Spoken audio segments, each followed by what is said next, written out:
We're doing a gubernatorial interview on educational issues with Lincoln Chafee.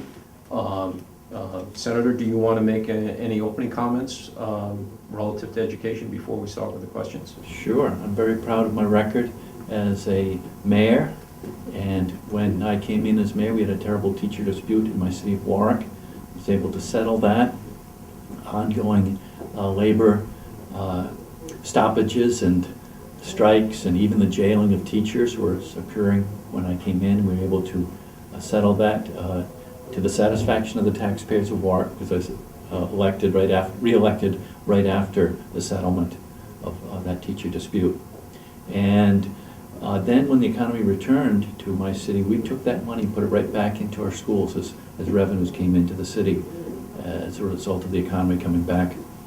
Very proud of my work funding our schools. And then when I went to Washington, I made it my #1 issue, especially when the Bush-Cheney tax cuts were being debated, to argue for the full promised funding of IDEA, Individual with Disability Education Act, which had been promised in the 70s to be 40%, but even as late as the 2001 was still around 11%. And I was arguing, let's take these surpluses that we finally achieved, and instead of having massive tax cuts, some of which favor the wealthy, finally living up to the promise of getting to 40% in the IDEA funding. And that goes right down to the property taxpayer. That is property tax relief. So I'm proud of my record as a mayor and as a senator for education. Okay. We'll start with these questions. We have 14 questions, so we're asking all the gubernatorial candidates the same questions. And the responses will be unedited and will appear on our website, which we make available to school committee members, superintendents, school principals, parent-teacher organizations. First one is, do you support binding arbitration for teacher contracts? Well, I see every fall in Rhode Island there's another teacher school committee dispute that threatens the start of a school year and often does delay the start of a school year. It seems every year. And I do believe that the key here on binding arbitration is who are the arbitrators. And if it can be worked out to the satisfaction of the school committees and the teachers on a fair arbitration, for instance, a judge, a retired federal judge, you know, Judge Torres did a terrific job on the Central Falls dispute. Have something that's mutually agreeable so that these contracts don't threaten the start of school year, starting the start of the school every year. And so that's the key. Who are the arbitrators? Okay, and just the follow-up to that is, do you support contract continuation,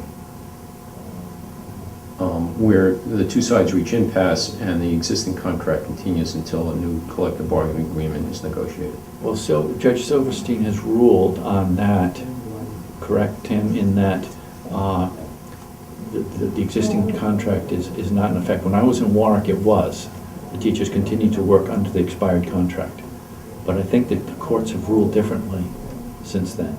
Yes, Judge Silverstein's ruling in East Providence. There have been 2 rulings by Judge Silverstein on that. And as a means of explanation, would you support legislation that would continue the contract? I'd like to have the conversation with the school committee and the teachers' unions as to their feelings. I just know the courts have ruled. I'd like to look at the legislation. In the second question, in fiscal year 2012, the state will lose approximately $240 million in federal ARRA funds. At the same time, the newly enacted state education formula begins July 1st of the new fiscal year, 2012. And it promises an increase of 2.5% in education funding. Given the fiscal situation, will you feel that you'll be able to honor this commitment to increased education funding? Well, I've taken the courageous and hazardous step of proposing a revenue stream to keep the education funding, state aid to cities and towns, which goes to schools, as robust as we can. And my proposal is for a 1% sales tax on all our present exempt items, which I'm sure the Rhode Island voters are going to see a lot of ads criticizing that proposal, but the point is so that we can keep up our aid to cities and towns and continue the flow of money into our school systems. Next month, Rhode Island's 11th grade students will be taking their kneecap assessments in math and English. The results of those tests will count for 50% of their graduation requirements.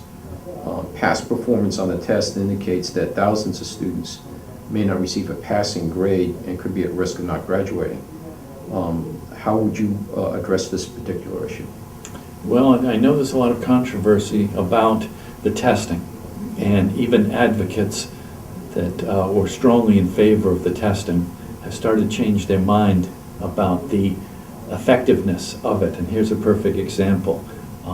And the teachers continue to focus so much time on teaching to the test and taking away from other subjects, and still failing to live up to some benchmark levels. I did vote for No Child Left Behind when I was in the Senate, which was a big part of this testing. Yeah, but I'm starting to get the input, which I welcome, as to how wise this has been. And so I continue to evaluate whether this is really working. I think Diane Ravitz is one that has spoken out, a former strong advocate of testing in schools, has started to write that after the last decade of looking at that, the performances, we might have to look at the wisdom of that law. Do you support mayoral control of schools? I'm a big advocate of public education, and I have been in my time in the Senate also. I don't want to get diverted from the main task at hand, good, strong public school system.